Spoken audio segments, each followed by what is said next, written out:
सिन्धूरारुणविग्रहां त्रिनयनां माणिक्यमौलिस्फुरत्तारानायकशेखरां स्मितमुखीमापीनवक्षोरुहां पाणिभ्यामलिपूर्णरत्नचषकं रक्तोत्पलं बिभ्रतीं सौम्यां रत्नघटस्थरक्तचरणां ध्यायेत् परामम्बिकाम्।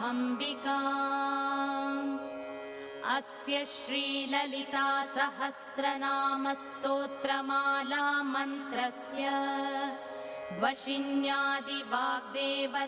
ऋषयः अनुष्टुप् छन्दः श्रीललिता परमेश्वरी देवता श्रीमद्वाग्भवकूटेति बीजम् मध्यकूटेति शक्तिः शक्तिकूटेति कीलकम् श्रीललिता महात्रिपुरसुन्दरी प्रसादसिद्धिद्वारा चिन्तितफलावाप्त्यर्थे जपे विनियोगः।